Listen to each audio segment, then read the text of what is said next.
जय श्री राम। मेरे सभी सनातनी भाइयों का स्वागत है इस नए वीडियो में। आज हम आपके लिए कुछ खास और नया लेकर आए हैं, तो जल्दी से वीडियो को लाइक कर दें और अगर आप चैनल पर नए हैं तो सब्सक्राइब जरूर करें। साथ ही बेल आइकन को दबाना न भूलें ताकि आपको हमारे हर नए वीडियो की सूचना सबसे पहले मिले। और हाँ, नीचे कमेंट बॉक्स में जय श्री राम का नारा लगाकर अपनी उपस्थिति जरूर दर्ज कराएं। किसी गरीब की जमीन पर कब्जा नहीं कर सकता है, अब नहीं कर सकता है। अगर करेगा तो उसे पता है कि कब्जा करेगा। पहले माफिया और गुंडे, पार्टी विशेष के गुंडे जबरन कब्जा करते थे गरीब की जमीन पर, व्यापारियों की प्रतिष्ठान पर।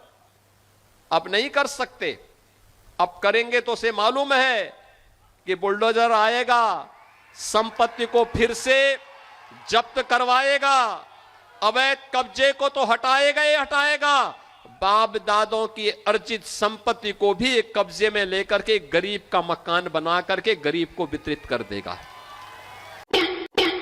हम गमला लगाते हैं, कोई कार से आता है और गमला उठा के लेके चला जाता है। तो बच गया, हेलमेट पहना था इसलिए अभिषेक बचा है।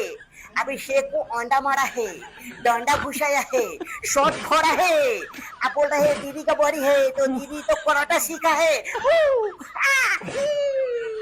ये दीदी का कराटा आता है, दीदी के साथ पंकज करेगा ना। दीदी कराटा सीखा है, दीदी छोड़ के ना। दीदी वो ऐसा ऐसा 100 लोग को हम पटक सकता है, उठा के मार सकता है। तो दीदी मजबूत है, दीदी मोड़ेगा तुम लोग को। अभिषेक को मारा है, हमको अगर ऐसा करेगा ना तो बहुत मोड़ेगा, लंबा लंबा करेगा। या ये या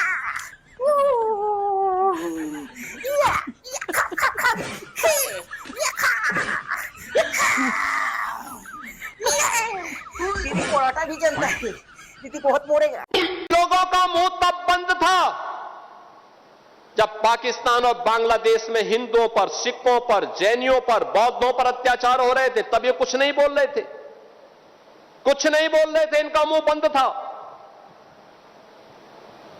लेकिन जब इन पीड़ित लोगों के बारे में मोदी जी ने कानून बनाया तो इन्होंने उस कानून का विरोध किया। उस कानून में कहीं नहीं लिखा था कि किसी मुसलमान की संपत्ति को हम कब्जा करेंगे, लेकिन मुसलमान विरोध कर रहा है। यानी जो हमारे हिंदुओं का विरोध कर रहा हो, हमारे सिखों का विरोध कर रहा हो, हमारे बौद्धों का कर रहा हो, वो कहता गौ को राष्ट्रीय पशु घोषित करो। अबे गाय पशु नहीं, गौ हमारी माता है और गौ के साथ तो हमारा जन्म जन्मांतर का नाता है। तुम क्या समझ पाओगे इसके बारे में? गौ माता के महत्व को तुम क्या समझ पाओगे? आजकल ज्ञापन देने जा रहे हैं, ज्ञापन देने। हमने कहा ज्ञापन मत दो भाई, अपने उन सौदों को समझाओ जो सोशल मीडिया प्लेटफॉर्म पर बकरीद के दिन गौ माता का चित्र लगा रहे थे। उनको समझाओ, और नहीं तो वह दुर्गति होगी कि कई पीढ़ियां याद करेंगे। थोड़ी सी जो पीली है बड़ी दोपहरी में, कोई तकलीफ नहीं। अबे तू यहाँ पी के पड़ा है? बंगाल में वो अभिषेक बनर्जी पीट दिया। पता है हमको। तुम हिंदू काफिरों बड़ी जल्दी भाग जाते हो। पीट दिया। ये राजनीति है जोगिताड़ू। अल्लाह में कसम, तुम हमारे यकीन करो, हमारे हाथ में हरे रंग की ब्रांड है, झूठ नहीं बोलेंगे इसको लेके, ईमान वाली है। इसको जेब में रख के बेशक हम अभिषेक बनर्जी के जिंदाबाद के नारे लगा दें, पर जब तक इसको पिएंगे तब तक झूठ नहीं बोलेंगे जोगिताड़ू। ये राजनीति है जोगिताड़ू। हमारा वो है ना, एक दिल्ली का केजरीवाल, अपने हाथ से खुद रेपटे खा लेता है अपने ही गाल पे। ये इसलिए ऐसा अभिषेक बनर्जी ऐसा कर दिया है जिससे कि ईडी सीबीआई से थोड़ी सी छूट मिल सके और पूरे देश में और सब पॉलिटिकल पार्टियों का थोड़ा सपोर्ट मिल सके, इसलिए ड्रामा कर दिया है। इसने खुद ही हमला करवाया है? हैं? हम झूठ कहते नहीं जोगिताड़ू। और देखो तुम 27 में यूपी में चुनाव आन दो।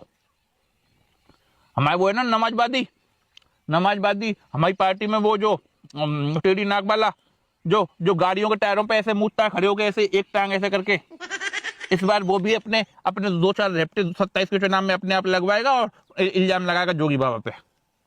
है? हाँ, ये राजनीति में सब चलता है। और ये जो कह दिया है ना अभिषेक बैनर्जी कि मैं झुकूंगा नहीं, कितने भी ईडी सीबीआई लगा दो बीजेपी वालों, गलत कह दिया है। झुक तो जोगे ताड़ू ये 2 मिनट में जाता, लेकिन तुम्हारे शुभेंदु अधिकारी अमित शाह जी को ऐसे मुल्ले मौलाना वाले शौक नहीं है, 2 मिनट में झुक जाता ही। अल्लाह में कसम। और ये हमारी कांग्रेस पार्टी से इसका गठबंधन होता है ना, और हमारा शशि थरूर इसके साथ में खड़ा होता, जो कि ताड़ू हमारा यकीन करो 2 मिनट में इसको झुका देता, तीसरे मिनट में इसको खिला करके, चौथी मिनट में पेला करके निकल जाता। उसका कोई भरोसा नहीं है। जो ऊर्जा संकट पर उंगली कौन उठा रहे हैं? जिनके समय में बिजली के तार पर लोग कपड़ा सुखाते थे। दर्शकों ने आपको ईमेल और व्हाट्सएप या चिट्ठी से बताया कि बहुत सारे देशों में तो बहुत बड़े हैं। ये क्या बात करता है यार? हमारे देश में तो बहुत कम बड़े हैं। तो कैसी अपमानजनक बातें कर रहा लड़का ये। बड़ा अच्छा लगा कि चलिए आज होली और दिवाली मना ली जाए, थोड़ी खुशियां ही मना ली जाए, क्योंकि दुनिया में संकट है, दुनिया में बढ़ रहे हैं, हमारे देश में तो बहुत कम बड़े हैं। तो इस पर तो एक गाना बनता है रूपिका जी। तो आज खुशी में मैं ये गाऊंगा, आइए आपका इंतजार है, देर लगी आने में तुमको, शुक्र है कि तुम आए तो दुनिया ने बढ़ाए सैकड़ों रुपए, हमारी सरकार ने 7-8 ही बढ़ाए। तो पूरी दुनिया में सैकड़ों रुपए बढ़े, हमारे देश में 7-8 रुपए बढ़े, हम सब आज खुश हैं, समाधानी हैं। अब क्या चर्चा करें? चर्चा तो वहां होती है जहां महंगाई डायन खाए जाते हैं, सखी सैया तो खूब ही कमाते हैं। हमको जो मर्जी हो हम करेंगे। एक बात याद रखना, बीजेपी को मदद मत करो। कैसा? फिर मारने का आएगा तू? हुआ था 10 साल पहले, आंख में 7 सर्जरी हुआ है, मेरा आंख में ईंटा मारा है, मैं आंख खोल नहीं पा रहा हूँ, घूसा मारा है, उसको लगा पीठ में, छाती में, हाथ में, पैर में, क्या हाल किया है। मैं हेलमेट पहन के जा रहा था, नहीं तो आज मेरा सर 2 टुकड़ा हो जाता। अत्याचार चल रहा है, हमारा वर्कर को हर रोज अरेस्ट कर रहा है, हमारा इलेक्टेड बॉडी को फंक्शन नहीं करने दे रहा है। अगर आप सच से जीतता, हिम्मत से जीतता, तो आप इतना अत्याचार नहीं करते, आप इतना जुलूम नहीं करते, आप जनता के लिए काम करते। लेकिन आप काम नहीं कर रहे हैं, आप जनता का साथ दुश्मनी कर रहा है।